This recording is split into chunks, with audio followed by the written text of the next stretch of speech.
Aburido na sa dami ng langaw sa Barangay Binukawan ang mga residente.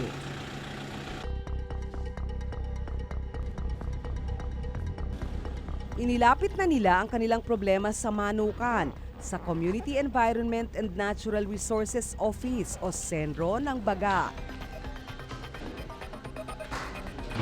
Sa totoo lang po kami ay without knowing ay hindi namin po alam na nagkabilihan na ng lupa dyan. Kaya po kami ay humihingi rin ng tulong sa inyo with your support para po naman mapatunayan din na hindi po kami gumagawa ng issue.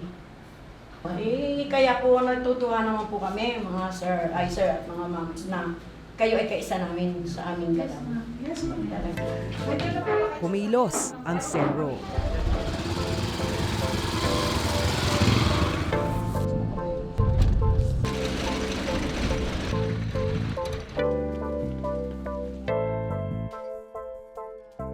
May Environmental Compliance Certificate o ECC ang Empress Poultry Farm mula sa Environmental Management Bureau o EMB Region 3. Nandito tayo ngayon sa site ng poultry kung saan merong dumulog sa opisina na mga residente ng Barangay Binukawan tungkol nga dito sa paglaganap ng langaw dito sa kanilang lugar.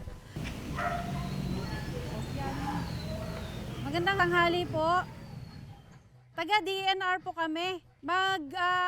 Ano lang kami sa area. Ang supervisor na si Romel Villamor ang humarap sa mga kinatawan ng SENRO. Environment dito sa SENRO. Excuse lang po, mama. Oh, sige, sige. Tinawagan niya ang may-ari na si Scott Brian Gonzalo.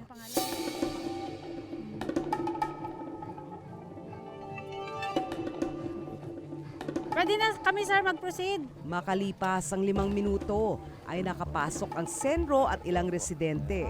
Pero hindi pinayagan ang aming team na sumama sa loob. Oo, dito na lang muna sila sa gate. Yung community, okay, karapatan nila kasi nandito, taga dito sila. Yung community kasama namin, ha?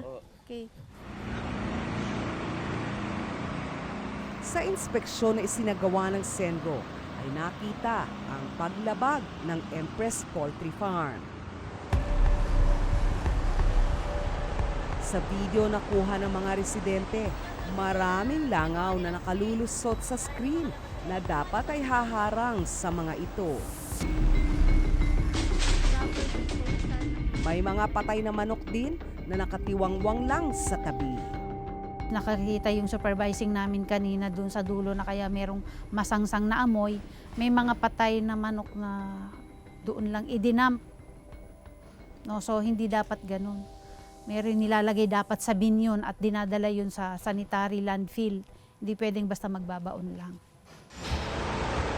Sira din ang daluyan ng tubig at dumi. Ginagawa pa lang din daw ang makinang maglilinis ng tubig mula sa poultry farm. Ang dumi raw na nagmumula sa poultry ay dumidiretso sa kalapit na Kamaliw Creek. Dahil dapat hindi sila makakaapekto sa kalidad ng tubig. Supposed to be kasi ang wastewater bago mo siya i-dump doon sa bodies of water, kagaya ng creek, river, kailangan yung quality niya ay hindi makakaapekto, hindi makakapollute doon sa receiving body of water. Napakabaho po dito. Masangsang din ang amoy sa loob ng poultry farm.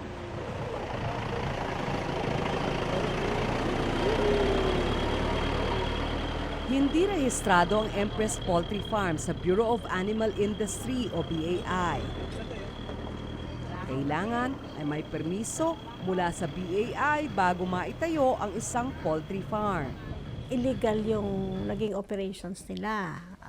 Sinabi ko nga kanina, dapat yan, lahat ng facilities na nag-ooperate, kailangan rehistrado sa Bureau of Animal Industry. Posible raw na maglabas ng Notice of Violation ng EMB Region 3 at pansamantalang suspendihin ang operasyon ng poultry farm. Kapag napatunayan na may paglabag ay maaring mapatawan ang poultry farm ng multang hindi lalagpas sa 50,000 piso. Yung result ng inspection, investigation, magpo-forward kami through our provincial office going to EMB. And after ng technical conference, kung ano mapag-usapan doon, saka sila yan makaka-receive ng notice of violation. Ayon sa alkalde ay hindi nila maipasasara agad ang poultry farm. Kailangan pa rin daw nitong dumaan sa investigasyon. Investment yon, malaking income yon dito sa aming bayan at agricultural land naman yon. So siguro sa lahat naman ng bayan mayroong poultry eh. Kaya lang kailangan lang dumaan sa tamang proseso. Hindi naman siguro tama na nagkamali yung isang tao o yung isang business ipasara muna. Sinubukan naming humingi ng paliwanag sa may-ari ng poultry farm na si Scott Brian Gonzalo, ngunit tumanggi siyang magbigay ng panayam. Ang operations manager na si Leonard Baluyot ang nagpadala sa amin ng text message.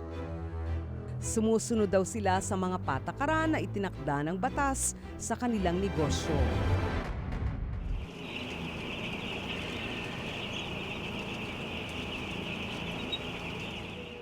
May paraan para ang negosyong manukan ay hindi makaperwisyo sa komunidad. Garantisadong malinis, ligtas at walang langaw ang JKM Poultry Farm sa Barangay San Antonio sa bayan din ng Bagac sa Bataan.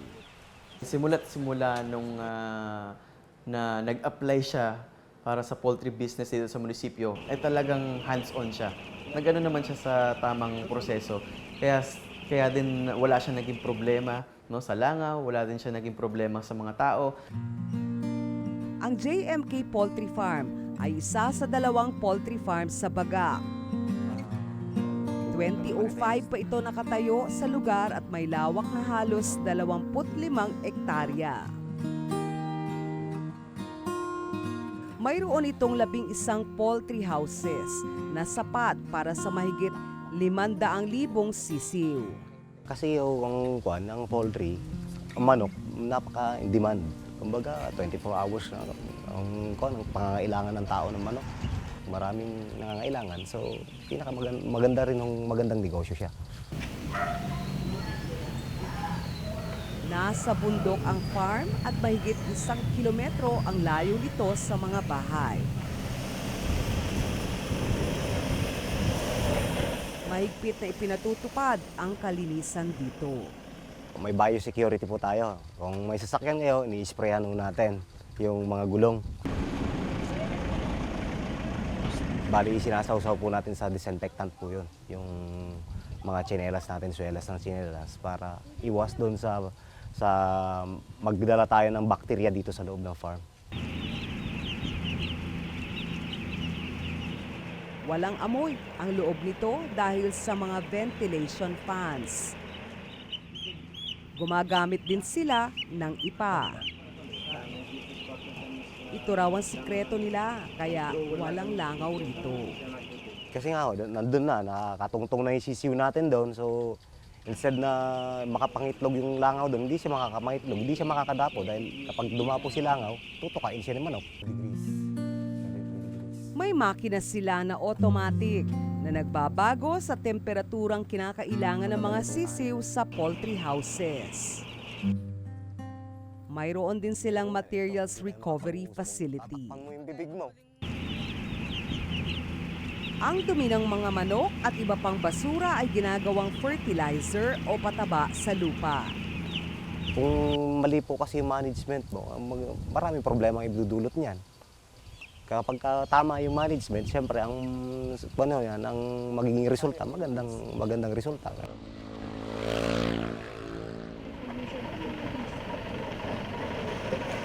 Wala ring reklamo ang mga residente ng Barangay San Antonio. Nakakatulong din po kasi may mga taga rito na doon nagtatrabaho. Pagka po opening ng klase, tumutulong din sila sa school. Ang pagninegosyo ay hindi dapat nagiging sanhi ng perwisyo at abala sa kapwa-tao. May karapatan karapatan ng lahat na magnegosyo, pero ang karapatan ng iba sa tahimik at maayos na pamumuhay ay dapat ding irespeto.